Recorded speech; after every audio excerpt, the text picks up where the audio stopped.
In this video, you'll discover Sri Lanka's mysterious Tamil cuisine I'm a meat eater, but when you're sitting to have this meal, you really don't feel like it's a miss.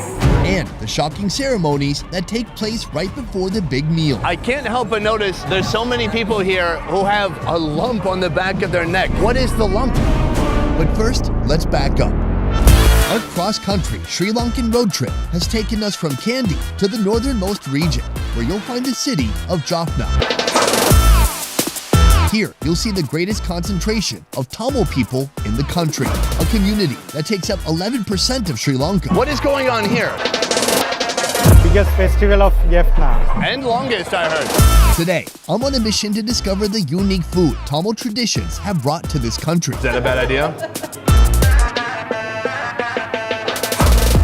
And it all starts here.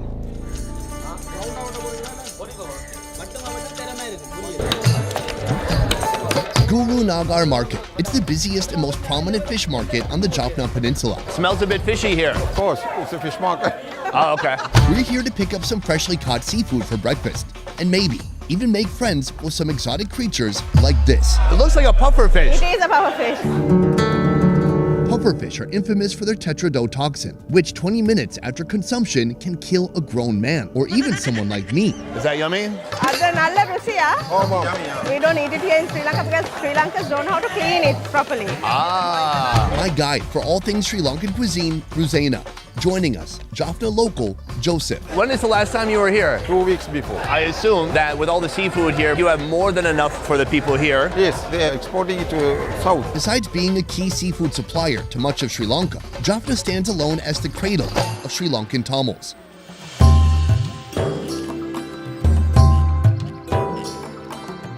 So it seems the majority of Tamil people here are Hindu, right? 90% are Hindus. Separate from the Indian Tamils, who were brought to this country during British rule, the Sri Lankan Tamils have resided here since the 2nd century BC. There's also a big Christian population here too. The Portuguese first and the Dutch came in and then they converted most of the Hindu families.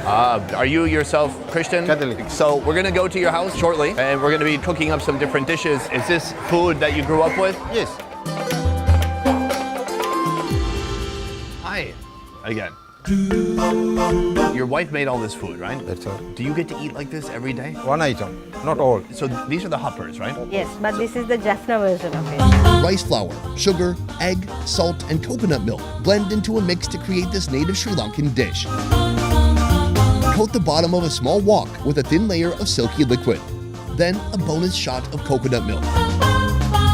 In a few minutes, you'll have an alluring, milky hopper that goes perfectly with anything on the table. So is this the shrimp? No, that is the coconut sambal.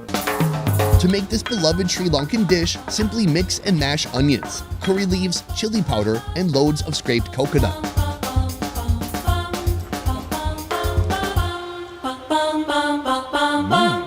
Oh, this is outstanding. There's like the coconut crepe, that soft center, and then this is just really spicy. But it's interesting how, because it's like a shredded coconut, but it's absorbed all the spice. Coconut overload. Sri Lankan Tamil cuisine is a melting pot of Indian cuisine, colonial influence, and foreign traders' taste.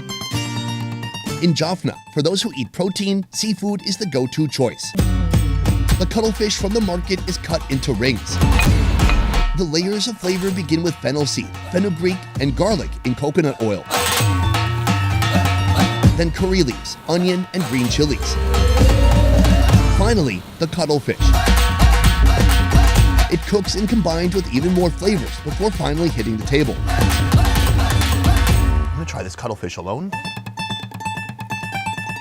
It looks just like squid, but maybe it's more crunchy. That's delicious. What spices are on here? There's Jaffna curry powder. And how is Jaffna curry powder different from other curry powders? In the south, they don't use the cloves specifically in their curry powder, but there's cinnamon. Here, everything is there, but there's a little bit extra cloves and extra chili powder. Yeah, I taste the chili powder. It's really spicy. With a rich Tamil culture of food, temples, and festivals, Jaffna is worth the visit to travelers who are willing to make the long journey here by car or train. This building behind you, was that your inn before? Yes. When did you build an inn here? After the peace talk in 2002, For over 2 decades, Sri Lanka suffered through a civil war that killed over 100,000 people. With the war finally ending in 2009, tourism started to thrive. So I thought of renovating my house with the minimum facilities. Laundry planer, they came and inspected everywhere in Jaffna. Mine was selected as top choice. As Sri Lanka gained its spot on the world tourism map, so did its cuisine. I thought this was just a plate of noodles, but they've kind of like individual pancake portions. This is hopper, that is string hopper. String hopper. Rice flour, water, and salt form a dough. Why is it pink, purplish? Because of the rice. That dough is squeezed through a string-making extruder. After a 5-minute steam, they're ready. How do you eat this? What we do is we stack about 2-3 together. That's right. All right, so get it soaked with all this coconut broth. This is a shrimp curry. Our fresh market shrimps join a curry soup made with coconut milk, green chilies, onions, liquid salt, turmeric powder, squeezed tomatoes, and lemon juice.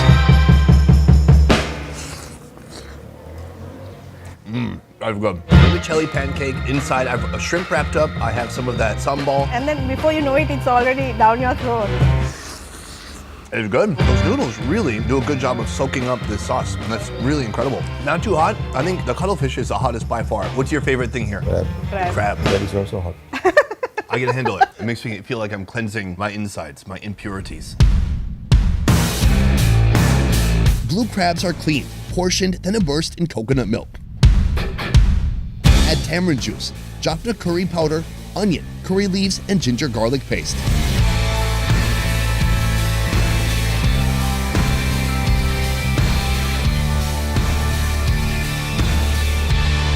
The crab, how do you eat the crab? We just put the big finger here. And he kind of squeezes out the meat. When you do that, do you get some of the cartilage in there too? No, No, it's a technique. It's a good technique. So I've got my meat. How's that look? Pretty good? just got it. It's like, yeah, why are you asking me? How much validation do you need? It's very nice. It's really a spicy, almost paste enveloping that crab. I got a pretty decent dose of meat there, and it's very nice with the noodles. It just helps it go down. Can you feel the difference of the robust flavors in this curry? Yeah. Jaffna is where crab curry was initially born. So Jaffna has just been up and down more than anywhere else in Sri Lanka, right? When it comes to tourism. Yes. In 2019, Sri Lanka earned 12% of its GDP through tourism. But after a civil war, domestic terrorism, a pandemic, and now an economic collapse, those tourism numbers have been decimated. And perhaps no place is feeling the pinch more than this remote city of Jaffna. Europeans come, they just roam in Colombo and other places and they go. What is the state of tourism now in Jaffna? Almost minus. Minus. Minus. No fuel, so they can't come. Whether outsiders come to see it or not, holy festivals continue without pause as they have for generations. And with enormous events, always comes impressive feasts. Welcome to the kitchen. This morning we got our dose of protein and now it's time for the veggies. And that is because right now we are in a Hindu restaurant. People are going to be coming to this restaurant soon after the event that is coming up shortly. This is the 25-day-long Nallur Festival. Without the usual tourist crowd, Jaffna streets are still flooded with thousands of Hindu Tamils from all over the country. After the ceremony, they'll be flowing into Tamil restaurants in search of this. We've got two foods right here. This is a kuruma. Here we got spices, potatoes, peas, lots of, well, vegetables. We've got sambar, we're gonna have dosa, we're gonna have rice, lots of feasting. But first, The 20th day of the Nallur Festival has begun.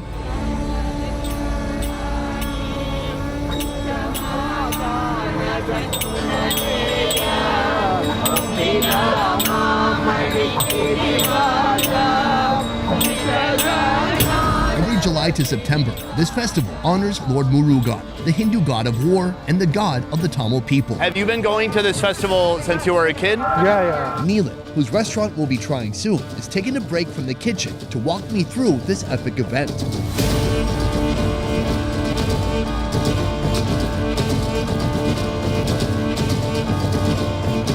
Each evening before sunset, a different, unique altar is strenuously carried around the Nallur Kovil temple. I can't help but notice there's so many people here who have a lump on the back of their neck. What is the lump? So it's like a form of saying that the god is sitting on your back. The bigger the lump, that means you carried it for longer. And then they keep it like that in a way to show that they're proud of what they've done. But how do you make a lump like that? I have no idea. Dying to learn more about these mysterious neck lumps, I try approaching some of the men. Can I shake your hand? But just like girls in my high school, Can you come here? they all refuse my advances. Oh. 1 minute, 1 minute. Neelan has managed to persuade one of the devotees, but there's a catch. He wants you to remove the shirt. But I don't know where to put my mic. Turns out, as a sign of respect, any male from the age of 3 cannot dress above the waist, and doing so could cause great offense. Where do I put this? Right here? Hi, hello sir. How are you doing? Feel good? Can I ask you, how did you get this? Bigger weight. Holding the weight. They had a big bamboo pull on the nail. The accepted lore here is that these curious neck lumps develop over time and are the result of carrying heavy loads during this festival. I happen to think they're more likely the result of synthol or oil injections. I can't prove this, but I do know whenever a physical attribute becomes a symbol of status, some folks will take a shortcut to obtaining it, kind of like my hair transplant. After the altar rounds its third corner, I take off to the restaurant to beat the post-ritual rush. Are you the mind behind this menu? Yeah. Yeah, I think we should try the dosa because it can lose its crunch. Dosa. It starts with a fermented batter of lentils, rice, salt, and sugar, all spread thinly over a hot flat top. Slather it with a complex paste of mashed potato, chili powder, curry powder, onions, garlic, cumin seeds, and curry leaves.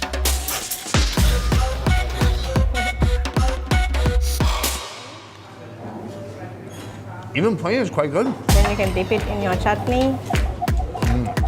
Really crispy dosa, which has its own yummy masala. The chutney is full of coconut flavor and super spicy. It is just a combination that you just don't really get where I come from. This is a koruma. Kuruma. No koruma? A symphony of flavor.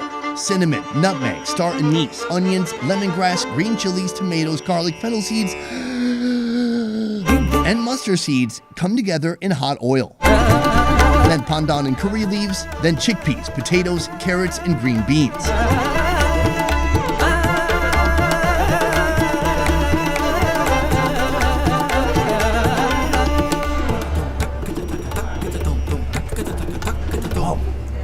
The spices are different. I like that it's not mushy, so it has some good texture. And you know, some places you go to, all the food just tastes the same. It's distinctly different from what's inside the dosa and from the chutney as well. For you, what spice comes out the most? I'm getting a lot of like cinnamon, cumin, and star anise and nutmeg. So you're vegetarian. How old were you when you started being vegetarian? Since birth. You've never had meat, Yeah. ever in your life. Like most religions, the Hindu Tamils and Christian Tamils' beliefs are reflected in their diets. For the Christians, pretty much anything is fair game. For the Hindus, this means no meat. Why is it important to you to not eat meat? His family is very involved with the temple, so they don't eat meat, you know. It's a form of respect to the animal. Is it more like a high respect or like actual worship? Worship and respect. Both. So we've tried the kuruma. What is this one called again? Chili paratha. Chili paratha. It's an advanced version of the more familiar roti paratha. Roti dough is grilled as usual, then deep fried and cut into squares. On the griddle, toss on chopped onions, green chilies, and tomatoes. Then the roti, finish with a handful of chili powder and extra heat from the chili sauce.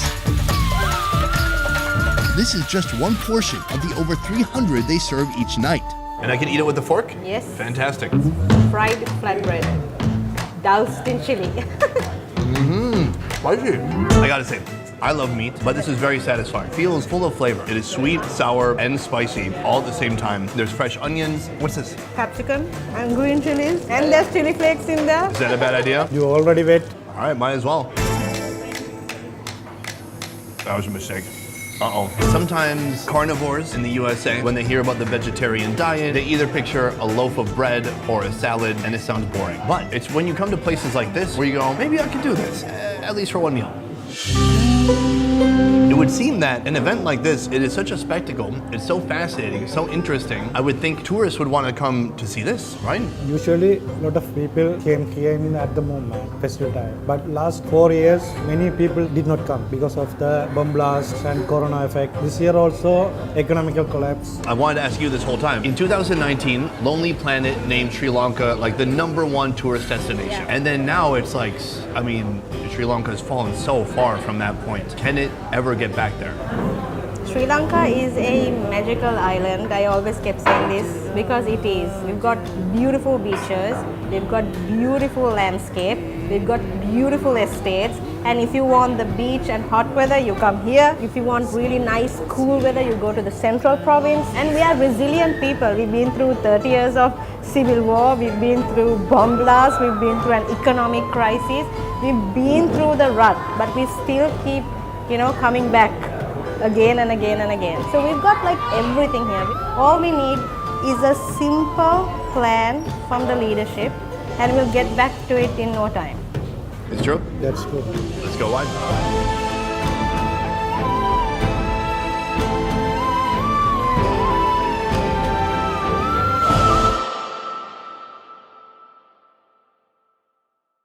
Best Ever Food Review Show is a small team of independent creators, and everything we do here works because of you guys. Click the link in our description to join our Patreon and receive exclusive benefits. A peace. What's a seafood that you really love? Fish and crab, lagoon crab, not the mud crab. Why don't you like the mud crabs? It upsets the stomach. Oh, really? I don't know. I had a lot of it. I didn't feel upset at all. I felt very good. It is just a combination that you just don't really get where I come from. Coconut with spice. Actually, where I'm from, people think pepper is spicy. Oh. Is there anything you eat that's not spicy? Maybe like fruit. It seems like it's even difficult for people to get here. Is there an airport in Jaffna? There's a seaplane. Sure, there's a seaplane that works. Wow. Yeah. Guys, that is the end of our Sri Lanka series. 4 videos, and my gosh, what an adventure. All the way from Colombo to Kandy to somewhere in the middle of nowhere up here to Jaffna. And I got to say a huge thank you to you for making this trip happen, for coordinating, for connecting us with people, for researching everything you did for the series. Thank you so much. I should be thanking you for coming to Sri Lanka at Absolutely.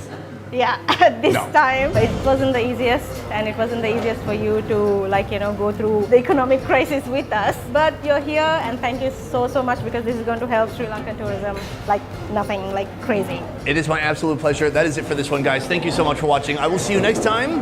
A peace. Do you think there's like a hidden menu with meat on it here?